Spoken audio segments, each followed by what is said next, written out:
नमस्कार। आज हम एक बहुत ही दिलचस्प सफर पर चलेंगे, उस वक्त में जब भारत एक नए राष्ट्र के तौर पर अपनी पहचान बना रहा था। और जाहिर है ये सफर आसान नहीं था। इसके सामने राष्ट्र निर्माण की बहुत बड़ी चुनौतियां थीं। देखिए, साल 1947 ये एक ऐसा वक्त था जब हर तरफ उम्मीदें थीं, नए सपने थे। और दो बातों पर तो लगभग सब सहमत थे।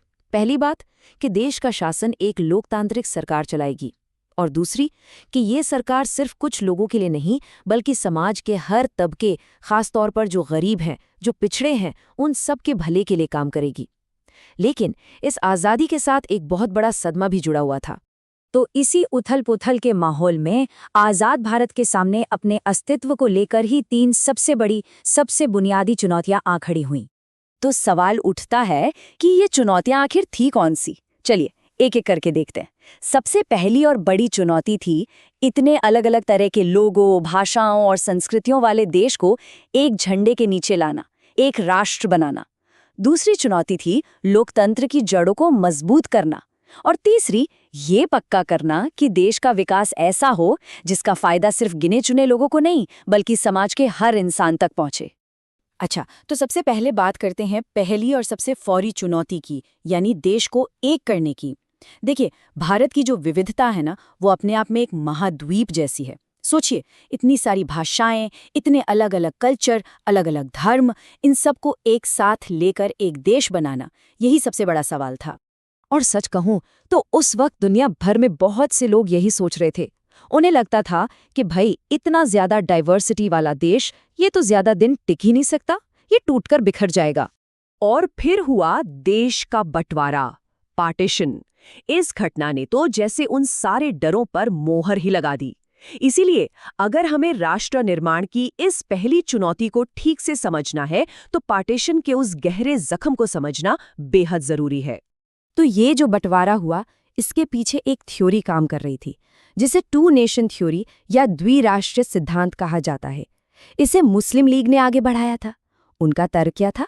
उनका कहना था कि भारत एक कौम का नहीं बल्कि हिंदू और मुसलमान नाम की दो अलग अलग कौमों का देश है। हालांकि इंडियन नेशनल कांग्रेस ने इस थ्योरी का जोरदार विरोध किया, पर आखिर में इसी के आधार पर पाकिस्तान के निर्माण का फैसला हुआ। पर देखिए, ये फैसला लेना एक बात थी और इसे जमीन पर उतारना बिल्कुल दूसरी। इसे लागू करने में चार बड़ी दिक्कतें सामने आईं।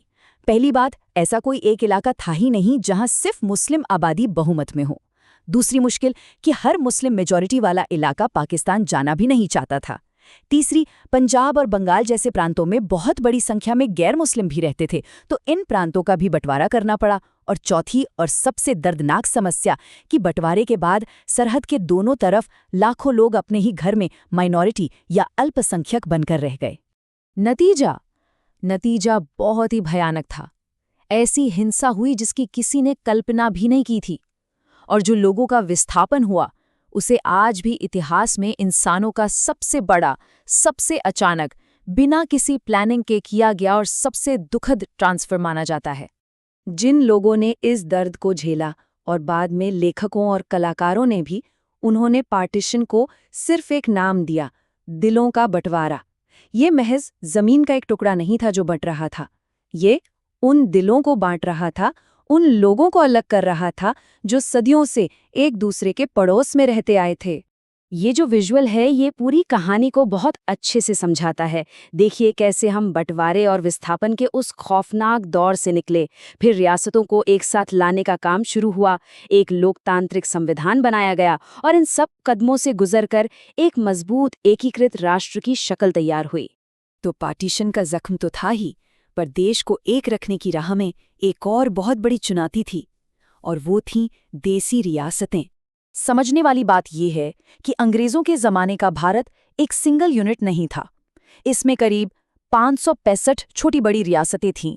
इन रियासतों पर राजा महाराजाओं का राज था, लेकिन उन सबके ऊपर ब्रिटिश सरकार का कंट्रोल था, जिसे पैरामाउंटेंसी या सर्वोच्च सत्ता कहते थे।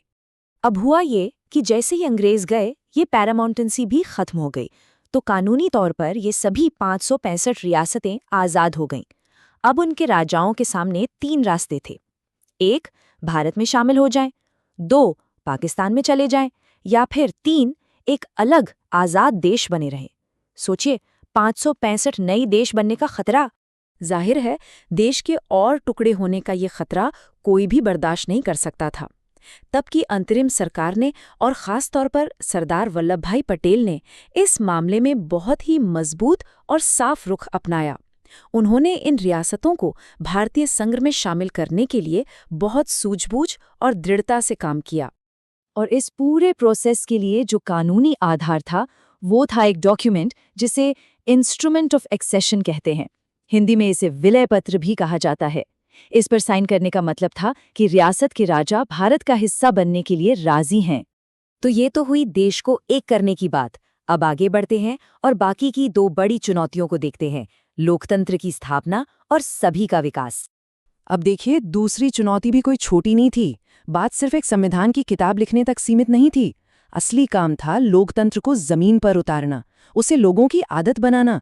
मतलब एक ऐसा सिस्टम बनाना जिसमें हर नागरिक को मौलिक अधिकार मिले और सरकार जनता के चुने हुए प्रतिनिधियों से चले। अब आते हैं तीसरी चुनौती पर। ये शायद सबसे गहरी थी। ऐसी नीतियां बनाना जिनसे पूरे समाज की गरीबी दूर हो।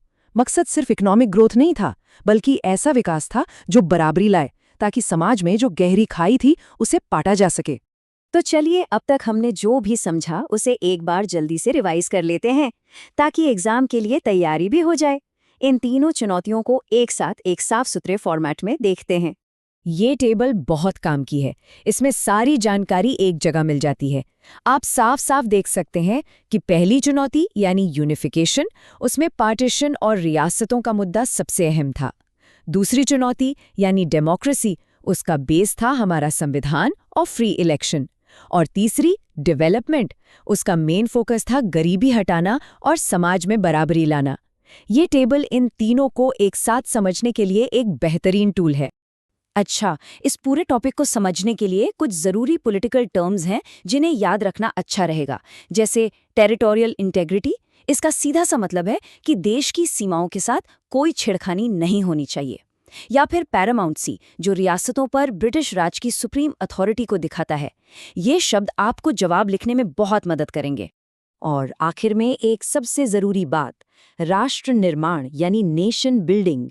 ये कोई ऐसी चीज़ नहीं थी जो 1947 में शुरू होकर ख़त्म हो गई। नहीं, ये एक लगातार चलने वाली प्रक्रिया है जो आज भी जारी है।